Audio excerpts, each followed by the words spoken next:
Gujarat ATS દ્વારા પકડાયેલા આતંકી મામલે તપાસમાં અનેક ચોંકાવનારા ખુલાસા સામે આવ્યા છે। સુહેલના ઘરે તપાસ દરમિયાન આઈએસઆઈએસનો ઝંડો અને ડિજિટલ પુરાવા મળ્યા। આતંકી આઝાદ સંબંધિત તપાસમાં હકીકતો વધુ ગંભીર હોવાનું સામે આવ્યું। સૂત્ર મુજબ સુહેલે આઝાદને એક પાર્સલ મોકલ્યું હતું, જેને લઈને એટીએસ દ્વારા તપાસ હાથ ધરી। તપાસમાં આઝાદે ખુલાસો કર્યો કે તે હરિદ્વારના મંદિરોમાં રેકી કરી રહ્યો હતો અને ઘણા સમયથી કોઈ મોટી આતંકી ઘટના કરવા માંગતો હતો। આઝાદ કટ્ટરવાદી સ્વભાવ ધરાવતો હોવાથી તેની પત્ની તેના સાથેનો સંપર્ક તોડ્યો હતો। આતંકી સુલેહે એક પાર્સલ આઝાદને મોકલ્યું હોવાનું તપાસમાં ઘટસ્ફોટ થયો છે, જેને લઈને એટીએસ દ્વારા હાલ તપાસ હાથ ધરવામાં આવી છે। આતંકી આઝાદે હરિદ્વાર મંદિરમાં રેકી કરી હોવાનો પણ ખુલાસો થયો છે। આ જ અંગે વધુ વાત કરીશું। સમતા વિરેન્દ્રસિંહ ઓનલાઈન પર જોડાયા છે। વિરેન્દ્ર, જે પાર્સલ મોકલ્યું હતું તે અંગે તપાસ થઈ રહી છે। આ સાથે સાથે આઝાદે હરિદ્વારના મંદિરમાં પણ રેકી કરી હોવાનો ખુલાસો થયો છે। શું વિગત મળી રહી છે?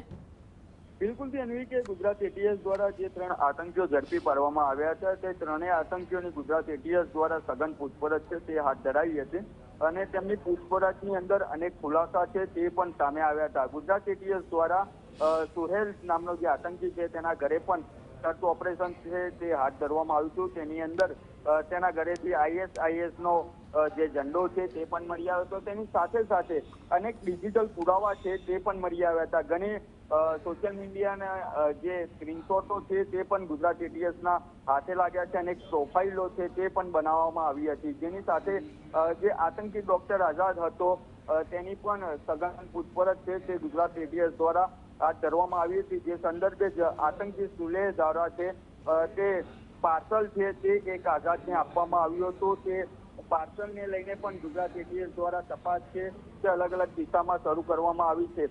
બીજી બાજુ તેની તપાસની અંદર એ પણ સામે આવ્યું છે કે આતંકી આઝાદ દ્વારા અનેક તીર્થ સ્થાનો ઉપર પણ રેકી કરવામાં આવી હતી। જે સંદર્ભે હરિદ્વાર હતું તે હરિદ્વાર મંદિરની પણ રેકી કરવાનું તેના દ્વારા કરવામાં આવ્યું હોવાનો પણ તેના દ્વારા પૂછપરછની અંદર ખુલાસો છે તે કરવામાં આવ્યો હતો। બીજી બાજુ જો વાત કરવામાં આવે તો અલગ અલગ જગ્યાઓ ઉપર જે રેકી કરવામાં આવી હતી, જેની અંદર અમદાવાદ હોય, લખનઉ હોય, દિલ્હી હોય, તેની સાથે સાથે હવે હરિદ્વાર, તો હરિદ્વારના મંદિરોની અંદર પણ તેના દ્વારા જે રેકી કરવામાં આવી હતી તે રેકી તે ખૂબ જ લાંબા સમયથી કરતો હોવાનું પણ સામે આવ્યું છે। બીજી બાજુ આ આઝાદ છે તે આતંકી ખૂબ જ કટ્ટરવાદી માનસિકતા ધરાવતો હોવાનું પણ એટીએસના સામે આવ્યું છે। ડોક્ટર સૈયદ જે છે તેની અલગ અલગ જે પ્રોફાઇલો છે તે પણ મળી આવી છે। જીએસટીવીની પાસે જે અલગ અલગ જે સ્ક્રીનશોટો છે તે પણ આવ્યા છે। તેની સાથે જો વાત કરવામાં આવે તો જે ડોક્ટર અહેમદ મોહિદ્દીન સૈયદ હતો તેના દ્વારા જે હોટલ ગ્રાન્ડ એમ્બેસી છે તેની અંદર 7 તારીખના રોજ એટલે કે 7/11ના રોજ હોટેલની અંદર ઇન આઉટ થતા દ્રશ્યો પણ છે તે પણ સીસીટીવી જીએસટીવી પાસે આવ્યા છે અને તે તમામ સીસીટીવીની અંદર તે સ્પષ્ટપણે નજરે પડી રહ્યો છે।